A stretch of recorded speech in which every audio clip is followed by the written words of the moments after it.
G'day guys, it's MiracleMAX here. Today I'm joined by my mate Laith. Well, that was deep and meaningful. Today our job on hand is to look at a Nissan XTrail with an overheating issue. So let's get into it.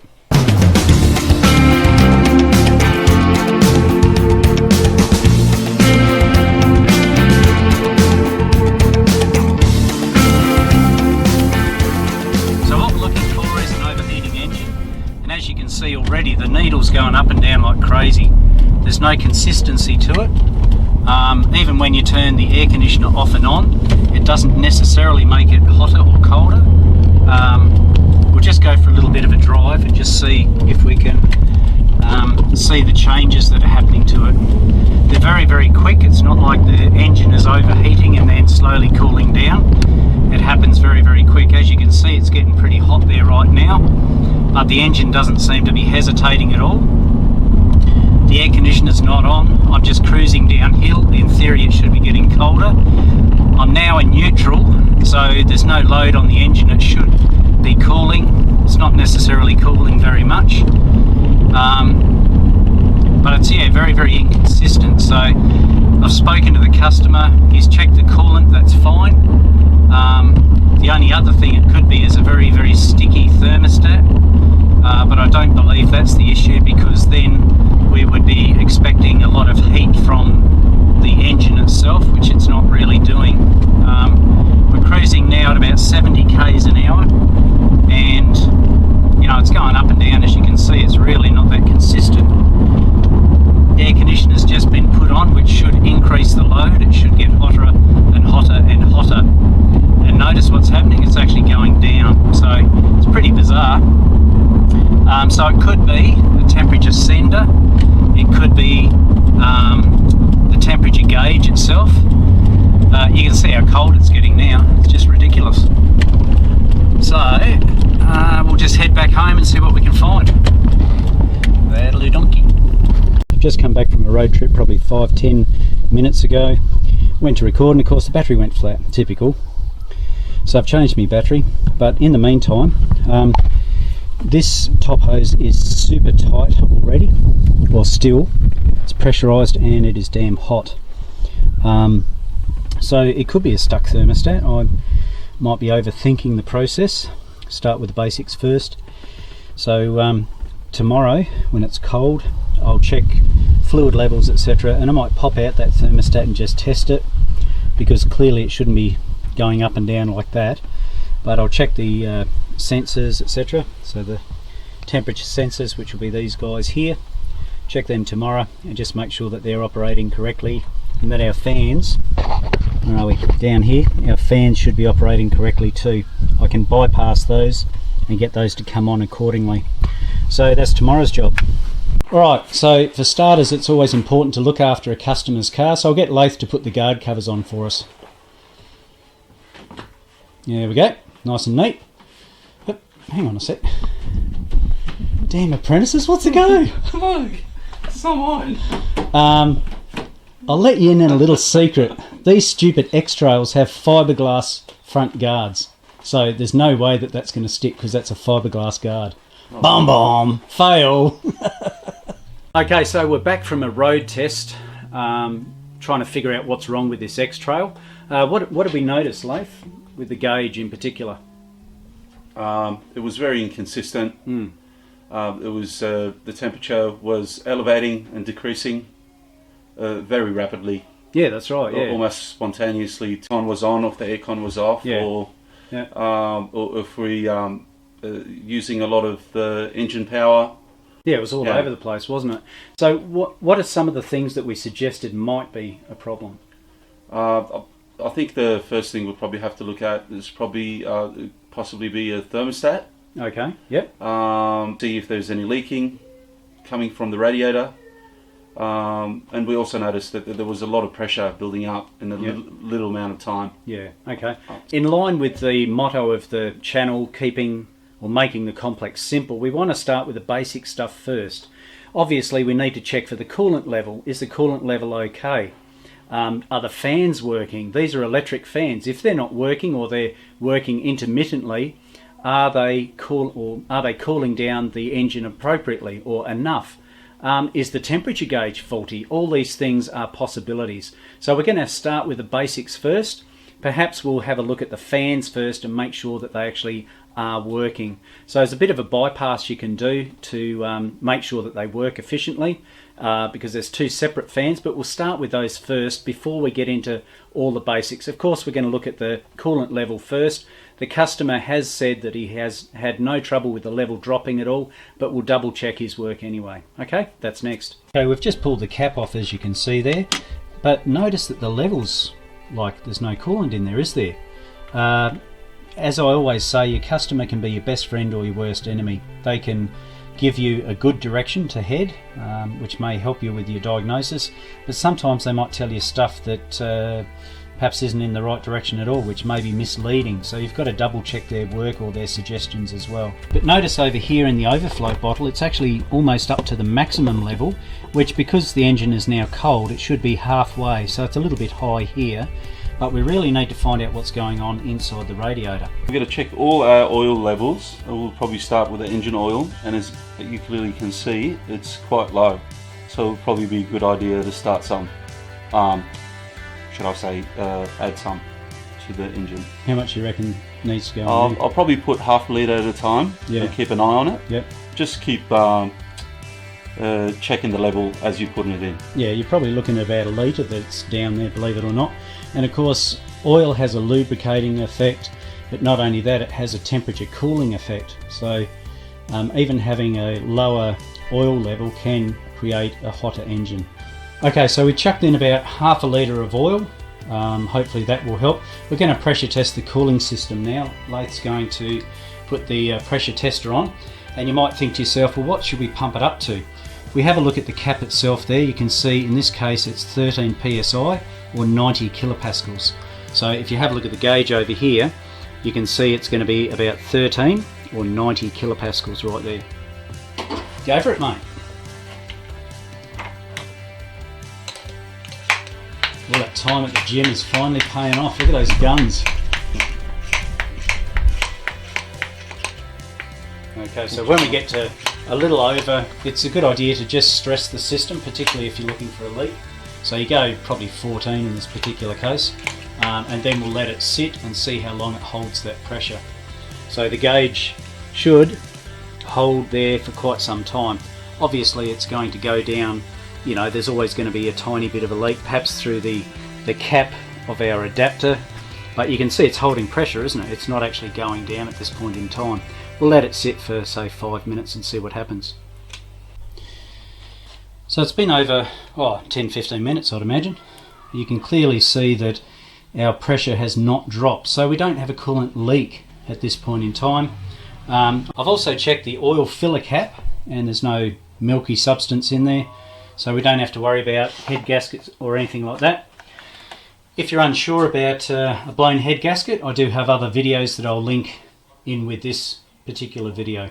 Alright, so where do we go next? Well, it's pretty important to make sure that those fans are working properly. I'm going to hook up the G-scan and see if they have activations in that particular area so that I can bring the fans on. I've got the G-scan up and running. They don't have vehicle specific things, but I've gone into the area of 16-pin connector. There is an actuations test. We'll just see if that fires up and brings up our fans. Hopefully, fingers crossed, it should do. If not, there is a bypass that we can do. Water temperature, ignition system, balance, power balance, fuel pump, fan high, fan low. That's good. Okay, so let's try high, fan low. Select. Let's start it, see what happens. Let's listen. It's a pretty noisy fan though, isn't it? You can hear it clicked in, but it's I wonder if it's a bit worn on its bearings or something. It's quite noisy. Let's stop that. And then we'll go to the high side, which should be the second fan, or both fans kicking in. Let's have a listen. Okay, so these work on a variable speed, obviously not a 1-2 fan system. But you can hear them both working, but as you can hear, they're kind of a bit noisy, aren't they? Should go out the front and have a look at them and see what they're doing. fan off.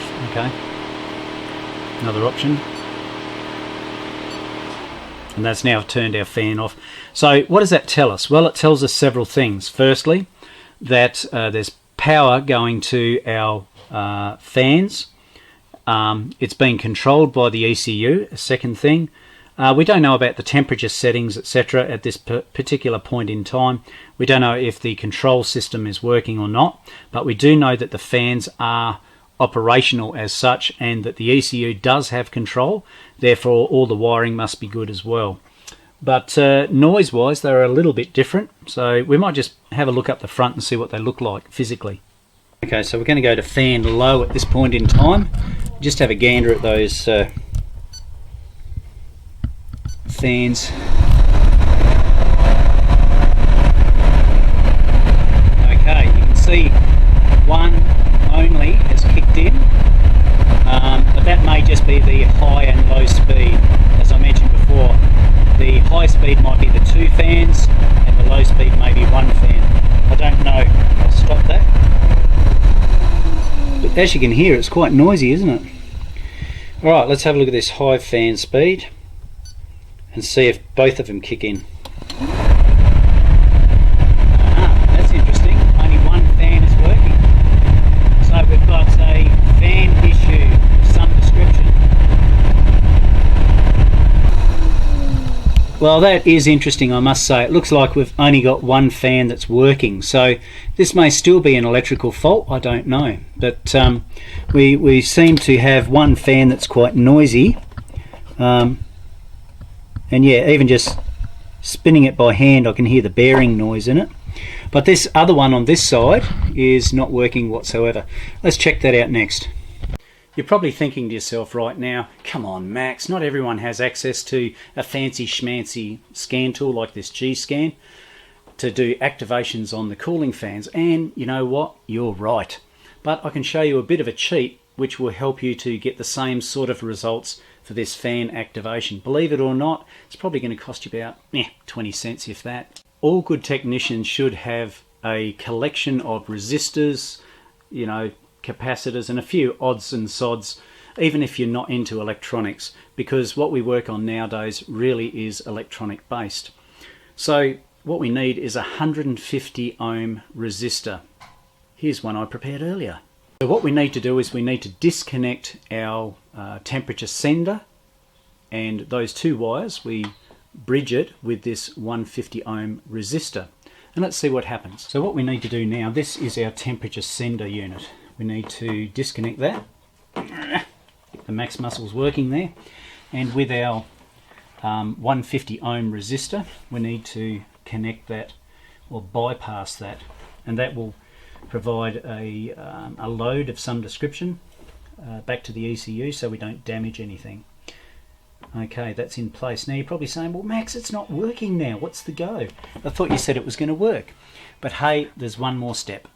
Right, so the ignition is already turned on. We need to actually start the engine before those fans kick in. So let's have a look.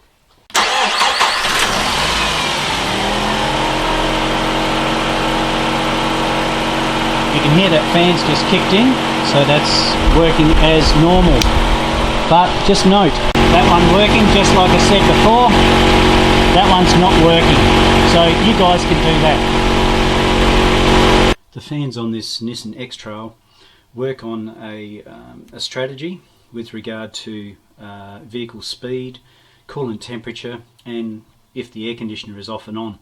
We're actually working, because I haven't actually heated up the engine at the moment, we're in this particular area, and of course the engine fans, coolant fans, won't come on. But I can bypass them, as you saw with my G-Scan. Once the temperature rises, it looks like 1 fan or the low speed will come on, and then of course the higher the temperature, the second or the second stage of the fans will come on. These use a 3-step control system. They have 3 separate relays that work the system. It also says down here, so both fans must work in combination. So down here where this stripy section is, I guess you could call it, says cooling fans operate at a low speed. and then the crosshatch section there says cooling fans operated at a high speed. So both those fans should be operating. One is not, and that's what we need to look at. But you can see the strategy that they use with regard to temperature and vehicle speed and the air conditioner being off and on.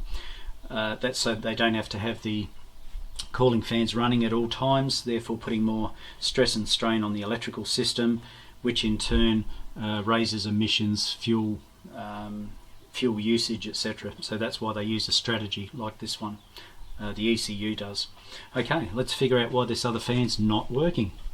Where should we start? Well, let's make the complex simple. In an electrical fault, where would you start? Well, of course, start with a fuse. So this is the wiring diagram for our Nissan XTrail radiator fans. I'll just explain it to you briefly. Over here we have our ECM. That provides the strategies that we talked about before with regard to the fans coming on at high or low speeds. If we start up here, we can see that we have an ignition feed, which is a 10 amp fuse. That comes down to feed each one of the control sides. These little wiggly lines here is the control side of each relay. Then it is switched on the negative side by the ECM. Over here for the first cooling relay, we have low. So that's our fan speed low. And then these of course are normally open double throw relays, and the high speed are brought on by these two extra cooling fan relays over this side. That's your fan high. Now we can see over here we have a 10 amp fuse when the ignition switch is turned on or it's in the start position. Here we have some fusible links, 40 amp ones, that are fed from the battery. It's interesting to note the high and low speed are done by having offset brushes within the motor itself. So you can see low positive, low negative, high positive and high negative. In this particular case, this wiring diagram has two radiator fans motors that have that same configuration. Whether ours is the same or not, I don't know. If we have a look through here, so could this fuse be faulty? No, it can't be. Why not? Well, have a think about it. We're getting at least one fan to work. If this fuse was blown, none of these fans would work. Okay, so that's okay. That's a good area, isn't it? We also know that at least one of these fusible links must be okay. So we need to check both of these fusible links as a starting point. That would be making the complex simple to start with, wouldn't it? Start with a fuse, fusible links, then have a look at your relays and your motors, etc. of the fans. Of course, we need to, when we're checking the fans themselves, we need to make sure not only that they have good power, but they also have good grounds back here, don't we? So we need to check those. So first up, check the fuses, all these fusible links. So here's our fuse box. These fellas are fusible links. So we have one for our power window, one for radiator fan 1 and radiator fan 2. So if we just pop that cover off for now, chuck that to one side. So it'll be this one and this one. I mean, they look okay, but looks aren't everything, hey? So we'll pull them off and we'll check them with a multimeter, make sure that they're not blown. It's important also to make sure that those terminals are in good condition. The next step would be to try and find out if it's our fan itself. So how would we do that? Well, we need to do a resistance check on the fan and perhaps compare that with the other fan and just see what that measures. So this is the good fan, the one that was working before. You can see that it's got 4 pins. If we go over to here, this is the bad one, and this won't work. This only actually has 2 pins. So contrary to what the wiring schematic says, I believe that this here is a high-low speed fan, as I suggested, with 4 brushes, and this will just be a single speed, probably a high speed fan that cuts in. But either way, it should have continuity, shouldn't it? Let's have a quick look at just one of the over here on the good fan. Let's just have a quick look at the circuit within the fan. I've just got a connector on the bottom section, or which would be one coil or one brush set of the fan, and if we have a look as we would normally expect, you've got what's that, 1.2 ohms going through that. So let's check that in comparison to the other fan. Naturally there should be some sort of continuity going through the other fan.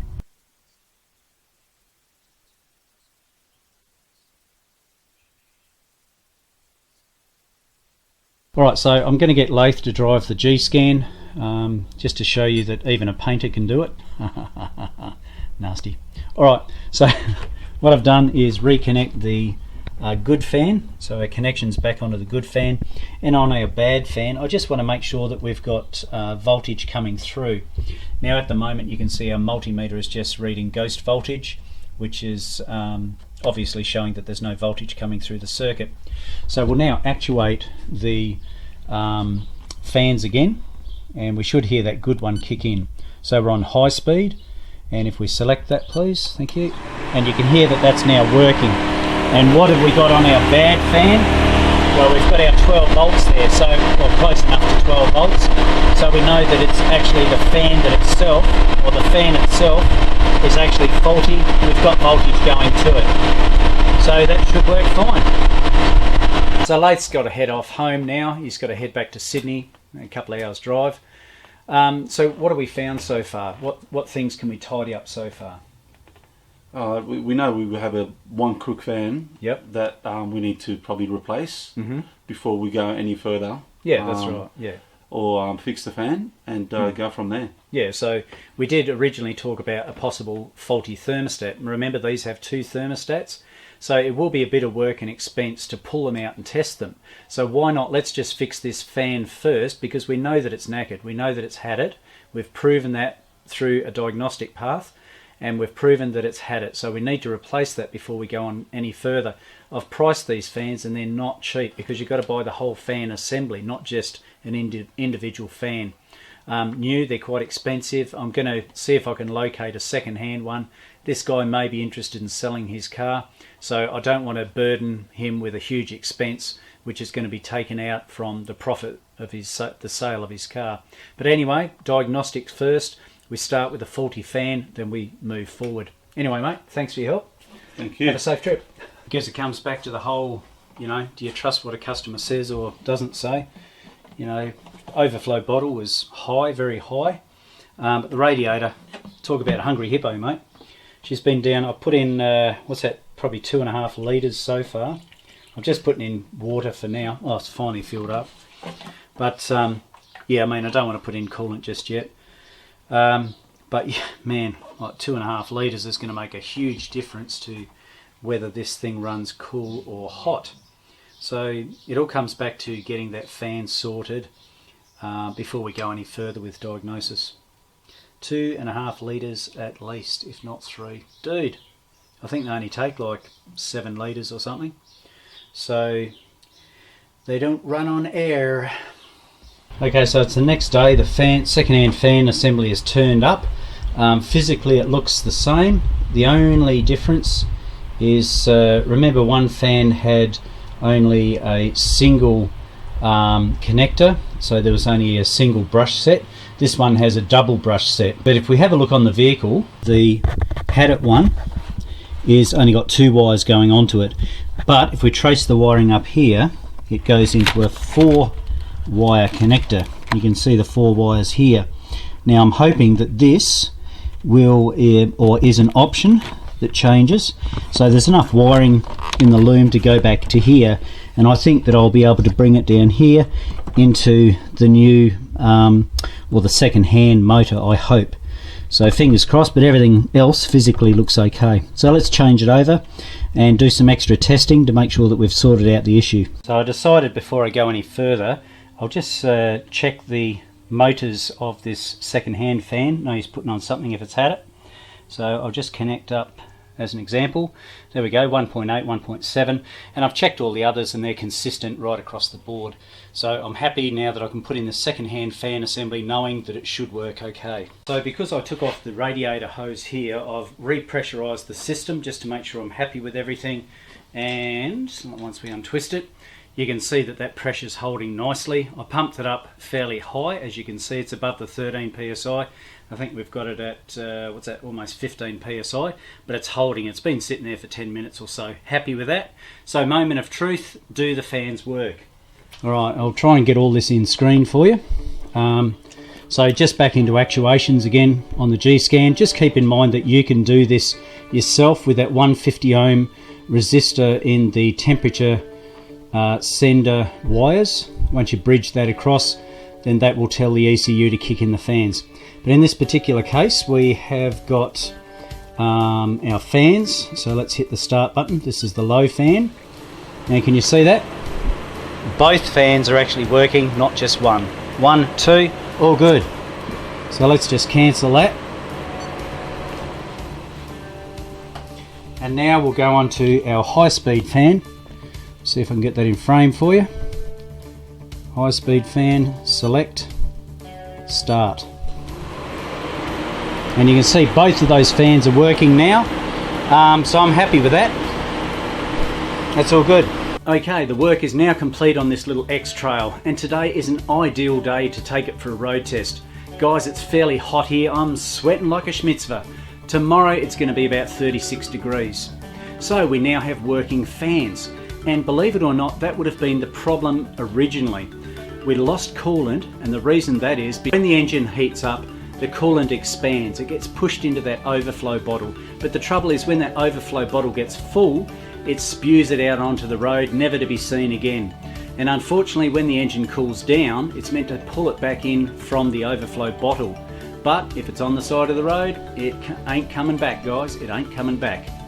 So we need to top up the radiator, make sure that that's at the correct level. I have pressure tested it, as you've seen. I now need to go for a decent road test. That would include not just highway driving, but round town driving, as well as putting the air conditioner off and on. So let's stick it back together and go for a cruise. Okay, I've been driving this for around about 10 minutes now. The temperature gauge has been rock solid. It hasn't moved at all. I've had the air conditioner on, I've stopped, started, all sorts of things. So it sounds fairly consistent. Yeah, it seems fairly consistent right across the board. Cheers the duck's guts, guys. I think it's fixed. I'm back from a road test now, and there we go. It's exactly what I wanted to see. I just wanted to see if the fans would cut in by themselves. The air conditioner's turned off, so there's no reason for them to be on, apart from the fact that the engine is starting to heat up because it's sitting here idling. So now I know that that temperature sender is sending information back to the ECU, and then the ECU is switching on the negative side of the relays and bringing those fans on. In this case, they're just in the low range, but if the temperature got a lot higher, they would then go into the high range. As you can see, they just cut out. So we know that both fans are working correctly, and also my temperature sender that we bypassed before is also working correctly, so it's good. Road test was successful. I've just seen this cut in and cut out. I'll wait for the engine to cool down so I can recheck my coolant, and then it's signed, sealed and delivered, and give it back to the customer. Another fix done. Whew, it's pretty warm here at the moment, guys. I can understand why the poor old Nissan XTrail overheated. There were so many factors involved in this particular repair. We had coolant loss, but that was as a result of a fan that was not working. The non-working fan was causing pressure to rise within the cooling system. That would force out all the coolant, which was meant to go into the overflow bottle and to be stored for when it cools down. But unfortunately, so much pressure was being built up that it was just being thrown out onto the road. So we've checked our coolant level. We've made sure that there was no leaks by pressure testing the cooling system. Then we're able to hook up our scan tool and activate the fans themselves. We've found a faulty one. Just keep in mind, you don't need all those special tools to activate the fan system. We can use that 150 ohm resistor within the temperature sender system, and that will bring on the ECU, or that will indicate to the ECU that it's time to bring on the fans. I was also happy with the road test. It stayed rock solid. It didn't move like it did before. And another thing that I was happy with was the fact that when I brought it into the workshop again, just letting it idle over, the fans cut in and out as they were meant to, indicating that the temperature sender is okay. So another repair off the list, guys. Thank you very much for watching this video. I hope you enjoyed it. If you did, please subscribe to the channel. give it a like, and always feel free to comment down below. So until next time, this is MiracleMAX signing off. I'll catch you later.